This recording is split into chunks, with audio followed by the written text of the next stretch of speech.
Welcome to a special presentation from Global News, The Business of AI. I'm Gaviola. Artificial intelligence was one of the most buzzworthy terms of 2024. The technology advanced by leaps and bounds, and developments are setting the stage for a seismic shift in the years to come. For decades, Canadian research has been at the forefront of deep learning, shaping artificial intelligence as we know it. But Canadian businesses have been slow to adopt AI. As Nivrita Ganguly reports, that's changed this year. Employees at TELUS have been carrying a new personal assistant around in their pockets. It solves IT issues, summarizes reports, interrogates legal documents, and even writes code. To be honest, we are truly blown away. It's already resolved 124,000 inquiries and requests for help, and it's saved on average 17 minutes from each team member. Powering this tech is Google's Gemini, a large language model that competes with the likes of OpenAI's GPT, Anthropic's Claude, and Meta's Llama to make generative AI tools. These tools are trained on vast amounts of information, giving them the ability to generate new content. Think Chat GPT. It can help you with your homework, and it can help businesses save billions. This technology can boost productivity over time in Canada by over $230 billion. Giving back 175 hours to an average Canadian every year in time savings to free up high-value activities that particular Canadian needs to get done. That's good news for a country struggling with a sharp decline in productivity. StatsCan data shows about 7% of Canadian businesses used AI in 2023. The lion's share of that was generative AI. But it's over the next 12 months that AI use is really expected to jump to 20% of businesses that employ more than 100 people. But if you hear this and you're worried about the risks of AI, you're not alone. Concerns around privacy, reliability, and job security have many businesses staying away. Early adopters like TELUS say those risks can be mitigated. It's no different than driving a car. A car can be very dangerous, right? And you can drive it wrong and you can get in accidents and everything. But if you drive it responsibly, you're fine. Anytime you have a big technology shift, you're going to see some disruption. This will be no different. I've been in this industry for quite a long time, and I've not seen a technology shift like this since maybe the shift from PC to mobile. Nivrita Ganguly, Global News, Toronto. Artificial intelligence is changing the job market. Employers are looking for new skills and to fill different types of positions. On LinkedIn, which bills itself as the world's largest professional online network, the number of overall job ads are down, but AI is a bright spot, with employers looking to fill roles from entry-level to leadership positions. At the beginning of 2024, NVIDIA was a company many were learning about and learning how to pronounce. But it ends the year with a stellar stock performance and a brand that's synonymous with the AI revolution. That's thanks to demand for its specialized chips that power AI technology. In February, NVIDIA's market cap hit a whopping $3 trillion, an incredible feat for CEO Jensen Huang. This is going to be a $4 trillion market cap in the next year, along with Apple and Microsoft. This AI revolution is just starting, being led by Godfather of AI, Jensen, NVIDIA. A big question mark is what NVIDIA's future holds in 2025, with many investors wondering about the impact of hefty tariffs U.S. President-elect Donald Trump is threatening to impose on imports from China. And NVIDIA's competition is heating up. Amazon founder and billionaire Jeff Bezos and Samsung recently poured $700 million into TensorTorrent, an AI chip startup. They're hoping to break NVIDIA's stranglehold on the AI business. With AI tools developing at a breakneck speed, you may feel unsure about where to start learning. Microsoft recently launched a platform that helps people develop generative AI skills to work better, faster, and smarter. I interviewed Microsoft Canada President Chris Berry and started by asking how important it is for workers in all fields to know how to use AI. We're at this age now where generative AI has really come into the public consciousness as of 2 years ago. And so it is now becoming pervasive across all types of work. And so it is a matter of just getting your hands on it, playing with the tools no matter what they are. I mean, of course, we have Copilot, but there are others. And just getting used to writing prompts and incorporating that into what you do. And when you do that, amazing things get unlocked. And does it matter what industry you're in? I mean, I can certainly see that if you were a consultant, but what if you are in agriculture? Yeah, The best way to think about this is to sort of draw a parallel to the rise of electricity in the 19th century and the internet in the 20th century, which are what economists call general purpose technologies. And so generative AI in a very similar way is exactly that. And so this really isn't a type of technology that's useful for only one or a few industries. For my national audience, if there are people watching saying, where do I start and how often does this kind of thing need to be refreshed and upgraded? Yeah, so a great way to start is to just try any one of the tools that are freely available just to get your hands on it. Microsoft offer a free AI skills navigator, which lets you decide by sort of the type of work you do or what you're interested in, and you can actually build a curriculum on your own, and we offer it in French and English. So I dabbled a little bit with that platform that people can go and explore, and I noticed one module that focused on ethics. How important is it to have that baked into learning about AI from the get-go, and is one module enough? Yeah, the ethics of AI are incredibly important, and they're central to the work that we do. We've actually had an Office of Responsible AI for 7 or 8 years at this point, and it's bound up in 6 principles, but they are things like trustworthiness and transparency and fairness and equity and access. Those things are incredibly important. These are powerful technologies, and it's important for people to understand when they ask for a result from it, what is it that's bringing that result to bear. There's a lot of fear and concern about job displacement and AI taking over my job. Yeah. What do you say to people who think about that a lot and are worried about it? Yeah. The human still very much stays in the loop with respect to AI. So while it's true that certain things may be automated, as I described, the idea is that there's always a human in the loop to intervene that's able to step in, when the AI, when necessary, which will be often. There is the concern, as you mentioned, about sort of the potential of AI to change the way that we work, but I think if we look at history broadly, what we see is that it's allowed people to focus on higher order work. It really is about taking the sort of more mundane, the less interesting, the routine parts of our work and letting an informed AI machine reason over that and let us go work on things that are more creative, that are higher order problem solving, where we can apply the full human intellect. And I think that's the real opportunity. Coming up, we dig into what the AI revolution means for the job market and whether Canada is doing enough to guard against machine learning's dangerous potential. My conversation with the head of the Centre for International Governance Innovation, Paul Sampson, next.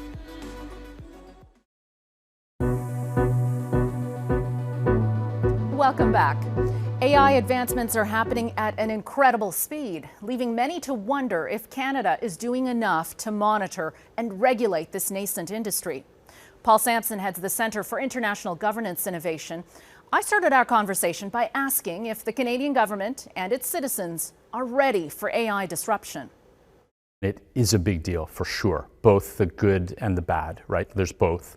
On the good side, there's all kinds of things happening across sectors, medical sectors, agriculture, drug discovery, energy, all those things, like tons there, opportunities for companies.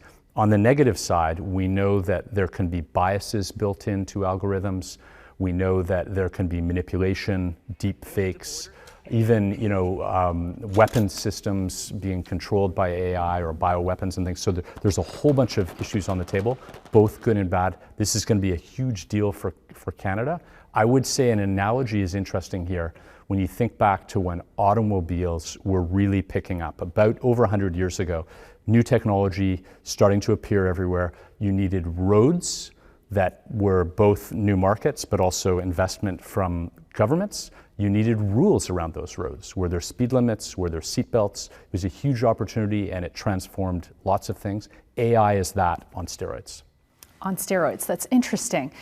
This whole special is about the business of AI, and I wonder, is Canada going to be able to commercialize on what we have as a very deep bench when it comes to AI research, but can we monetize that? Right, so that's the big challenge for Canada in a lot of areas, and it will be the same in AI. And we're great on the R&D side. We've got tons of researchers, good university system, entrepreneurs that start out, good startups, but they don't scale. What happens? Do they move to Silicon Valley? Yes, a lot of them do, right? Or are they not able to scale up? So how do we crack that? I'd say there's two things. One is we're not going to be able to outspend the US or China on AI. We won't. So we'll have to outsmart them on strategy, right? And if we zoom in on certain areas where Canada has a strategic advantage, like energy, agriculture, mining, maybe healthcare, probably responsible AI, that we're doing this with some regulations or guardrails around it, that it's not just a free-for-all market, we could establish a competitive edge there and then allow those companies to scale up globally. It sounds a little bit to me like you're talking about a global arms race. Is that essentially what this is?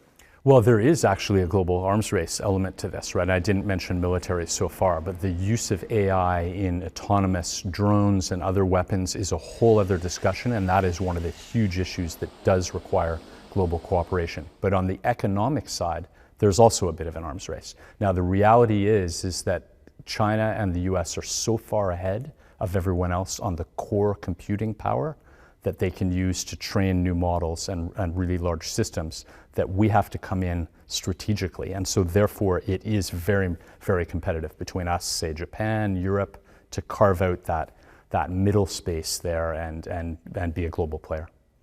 Are we ready for the disruption that AI presents when it comes to the labor market and jobs? That's probably the number one question that I get asked. Sure, people are always worried about the jobs. There will be an impact on jobs. When you look back in history on how did the technology impact the job market, it's usually a question of the transition. You've got some disruption, but then you've got new jobs that are being created. In this case, there's a worry about those jobs being forever gone. So there's one group that says that. Personally, I think there will always be new jobs created doing different things. So it's really about that transition. So the government needs to be very focused on training. I think we can do a lot more in Canada about, college training, short programs of training people in AI that wouldn't necessarily mean a full computer science degree. Those are good too.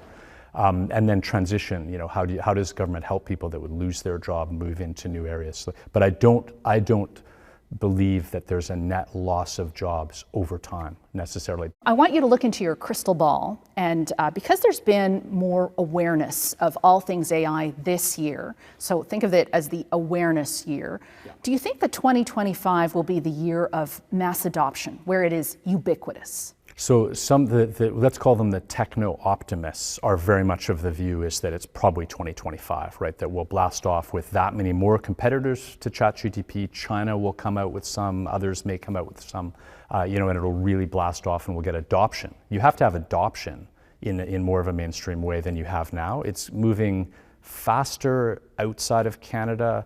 Canada's ranked right now 14th on the global AI index that Stanford University does, 14th in the world, which is not surprising to me when you look at R&D, adoption, commercialization, all those things. So we're not moving as quickly as some, and I think that's going to be the key issue. I don't think 2025 is going to be the biggest year of all. It'll just be more of the same.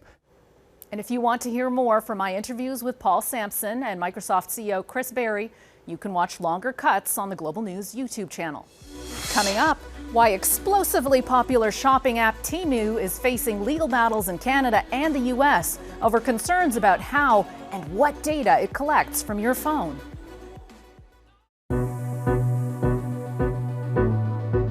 Welcome back to the business of AI. This year, the parent company of Temu dethroned Alibaba as China's most valuable e-commerce firm, and it's giving Amazon a run for its money. But the wildly popular online shopping app is under scrutiny for the way it allegedly collects data from people who download it. Temu is currently facing 2 lawsuits in the US as well as 1 in Canada. Here's why privacy experts, legal teams, and cybersecurity analysts are sounding the alarm on this app. The bigger picture is, how does this fit in terms of our Constitution and our national security? U.S. lawmakers are targeting TikTok, citing security and privacy concerns TikTok disputes. But experts say they should be paying more attention to e-commerce apps like Temu, whose rapid rise in popularity, very low prices, and ties to China are causing a stir. Temu and Shein were parodied on Saturday Night Live as a fictional company called Shimu. Dress, $10. Shoes, $5. How so cheap? Don't worry about it. Temu was the world's most popular marketplace app last year with nearly 340 million downloads. Amazon a distant second. but it faces multiple proposed class action lawsuits alleging privacy overreaches. Temu tells Global News it categorically denies the allegations in these lawsuits and intends to vigorously defend against them. The company says it is transparent about its data practices. But like other e-commerce apps, it does work with third-party service providers and ensures they only have access to personal information needed to perform their functions and services. Canada has the PIPEDA Act, governing how the private sector collects personal information. But Ontario's former privacy commissioner warns things may be slipping through this decades-old law. It's 20 years old. I mean, this is how dated it is. We don't have sufficient laws in place. The Office of the Federal Privacy Commissioner tells Global News it is aware of some concerns related to Temu, but it is not conducting any investigations. Still, questions abound about Temu and its business model. 2023 analysis by U.S. firm Grizzly Research claims Temu loses money on most of its e-commerce transactions. Not shocking when items are offered incredibly cheaply on the app that in its Super Bowl ad invites you to shop like a billionaire. And what do you get in return? You have to ask that. People aren't just giving things away. PDD Holdings doesn't disclose financial information specific to Temu, but a company spokesperson says external estimates of Temu's losses are far from reality.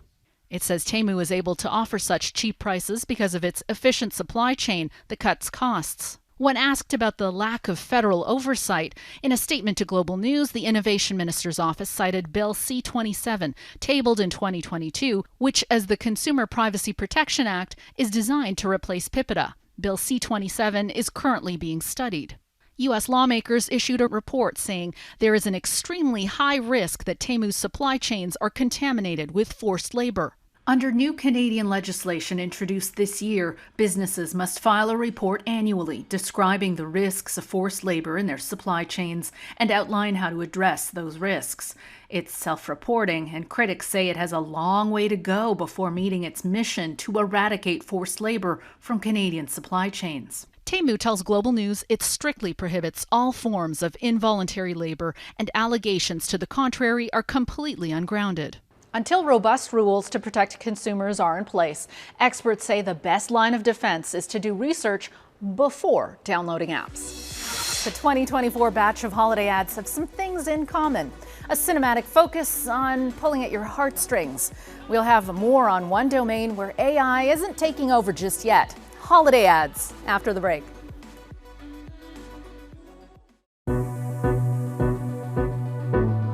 A growing number of startups are choosing to call Calgary home.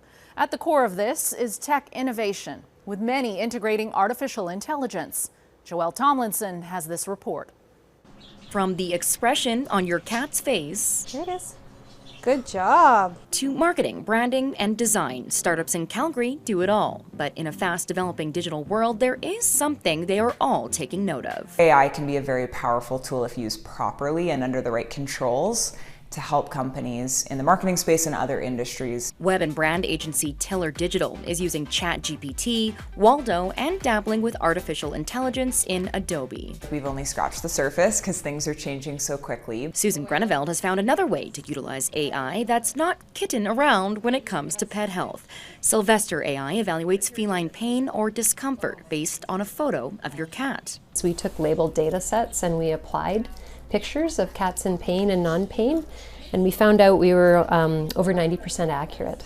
A revolutionary technology that is being used in clinics as far away as Singapore. We launched it and unsolicited, we had 54,000 downloads in 1 week. We know that cats show their emotion, their pain in their faces, but how can we use AI technology to make that service available everywhere? Both businesses examples of the innovation in Calgary, which became a large tech market in 2022. Alberta, we have a very strong AI ecosystem. Certainly Calgary is putting itself forward as a major hub in AI, and there is a lot of investment being said that's being put into AI in Calgary. Professor Choksi adding, with the rapid advent of AI, there needs to be a strong dose of caution as well. How much content do we want to be pushing that has been developed by a machine? and how much do we want to continue interacting with people, one-to-one, human to human. It will require policy development. One thing Little and Greneveld are both sure of is as the world adapts to the evolving landscape of work,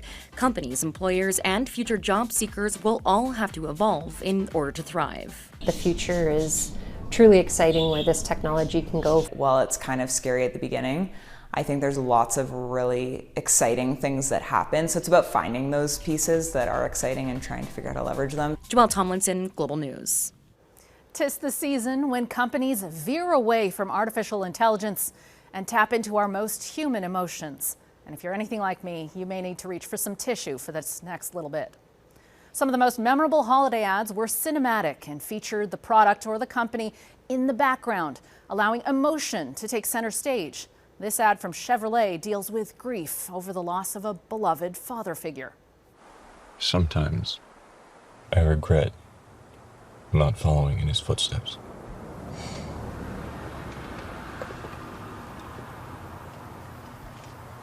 I want to be just like him.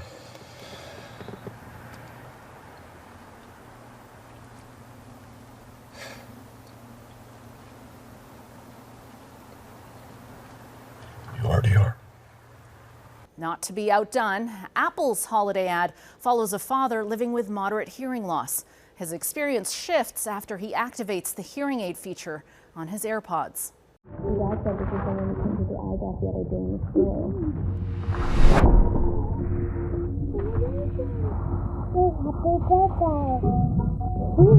See ya.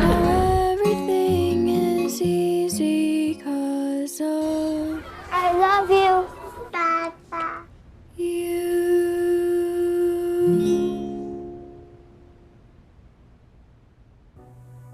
And with that, we wrap up this Global News special presentation of the business of AI. I'm Gaviola. On behalf of the entire team here at Global News, we wish you and yours the very best this holiday season.